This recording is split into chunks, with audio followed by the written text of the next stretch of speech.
Hello and welcome to all. आज topic हेउची तीन तुंडरी छेली जार लेखक होइचंती भुवनेश्वर बेहेरा। एही तीन तुंडरी छेली गद्यांश रे लेखक कहिबा पई चाहिचंती वर्तमान गणतंत्र किपरि हेउची सेही विषय कहिबा पई से गोटे गप आकार रे ताहाकू प्रकाश करिसंती। सेही गप हेउची हमर तीन तुंडरी छेली। प्रथमे आमे एही गप को जानि नेबा, तापर वर्तमान गणतंत्र किपरि ता आमे एही जो गपर शेष रे जानि नेबा। सो एही गपरे जने ब्राह्मण जजमान कार्य करी फेरुछंती एवं गोटे जंगल रे एबली भाबरे फेरुछंती एवं जजमान ब्राह्मण को खुशी होई गोटे छेली मध्य दक्षिण आकार रे से दान करिछंती। से जंगल रो रास्ता जेहेतु गां पाख होतिबारु से जंगल भितरे एही छेलीटो को निज कांधरे बोई से नै चालिछंती। एबली भाबरे धीरे धीरे चालिबाकू से लागिछंती। हेले आगो जेते बेले चालिले हेले आगो चालिबा समय हठात गोटे कला व्यक्ति तांकू देखिला एवं सेही व्यक्तिटी हठात जंगल रो बाहरिला। तो कौन है से जो ब्राह्मणटी ताकू चिनी पारिले नाही। प्रथमे से चिनी न पारि कहिले अरे बाबरे ए की आसिला। तापरे भल भाबरे देखिले ब्राह्मण एवं ब्राह्मण देखिला परे चिनी देखिले से गोटे हेउची पाणु, से पाख गाँर हेउची पाणु। तापरे से पाणु को पचारे कि रे पाणु तो एठारे कोन करूछु। तापरे पाणु कहिला गोसाई मु एठारे एबली भाबरे रहिछि एवं मोर जंगल रे मध्य काम टिके रहिथिला। हेले तुमे कहंतु ए जो कुकुरटाको काहे कि तुमे कांधरे धरिकी जाउछ। तापरे से ब्राह्मणटी गोसाईटी कहिले ए कुकुरटी नुहे, तुमको 60 वर्ष हेले ज्ञान आसीबो। एहा कुकुर नुहे, एहा होची छेली। टिके भल भाबरे देख तापरे तू जानि पारिबो एहा कुकुर ना छेली। तापरे एहा कोई गोसाई आउ थरे मध्ये जंगल रे धीरे धीरे चालिबाकू लागिले। तापरे सेही जंगल मध्यरु आउ जणे व्यक्ति हठात गोटे ठेंगा धरि बाहरिला। तापरे बाहरी करी जेते बेले ब्राह्मण को देखिला एवं ब्राह्मण को देखि से भक्तिपूर्ण नमस्कार कला। ब्राह्मण आपनको नमस्कार। ताइले मते कहंतु आपण ए सकाल सकाल गोटे कुकुर को नै कोन पई जाउछंती। ताबेले ब्राह्मण टिके चमकी पड़िले अरे कोन से भी पाणो भी कहिला गोटे कुकुर बोली एवं ए राधु भी कहूची गोटे कुकुर बोली, कोन सतरी कुकुर बोली। से टिके तार गोड़ को टिके जांच करिले, गोड़ को टिके जांच करिले एवं भाबिले कोन ए केते बेले कांदीथिला मो टिके केते बेले कांदीथिला टिके मो मने पकाए। तापरे तार लांज को मध्य ए जो छेलीर लांज को मध्य टिके जांच करे देखिले अरे छेली ना एहा सतरी कुकुर। तापरे टिके भल भाबरे देखिले एवं भल भाबरे देखिकी से कहिले ना ना एहा कुकुर नुहे, एहा होची गोटिए छेली जाको मते जजमान दान करिसंती। तापरे धीरे धीरे आगो को चालू चालू से मने मने भाबिले अरे वर्तमान तो कली जुग, कोन सतरे मते जजमान कुकुर देई नाहंती तो। एबली भाबरे भाबी से जेते बेले चाली जाउथिले। तापरे आगो को जेते बेले गोसाई आसिले से गोसाई को देखा देला गोटे व्यक्ति, जो व्यक्तिटी 4 हाथिया ठेंगा धरिछि एवं सेही व्यक्ति के भल भाबरे देखिले गोसाई एवं चिनिबा को पाइले अरे या तो ए पाख गाँर अगाधु। तापरे से अगाधु मध्य तांको देखिला गोसाई साहेब ए कोन ए केउ जातिया कुकुरटी धरिछंती, कोन या भल भाबरे भुकुछि ना।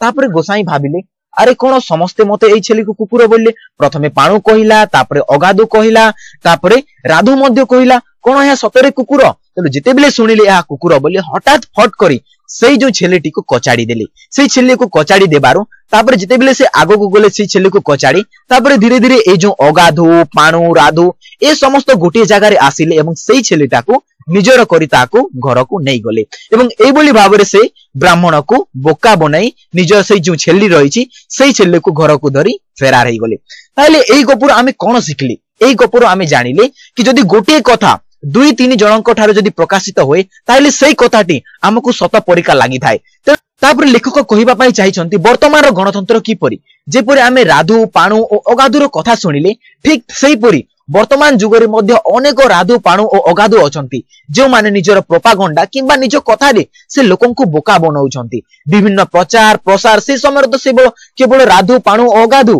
केवल निज पार्टी रो बोका बनैथिले। हेरे वर्तमान समय रे विभिन्न प्रकार टीवी रहिछि, विभिन्न प्रकार इंटरनेट व्यवस्था रहिछि, विभिन्न प्रकार खबर कागज रहिछि। जो खबर कागज मध्य रे विभिन्न नेता माने तांकर प्रोपागंडा को प्रचार प्रसार करी से माने भोट पाउछंती एवं सेही भोट माध्यम रे से गोटे राज्य को गोटे देश को शासन करूछंती।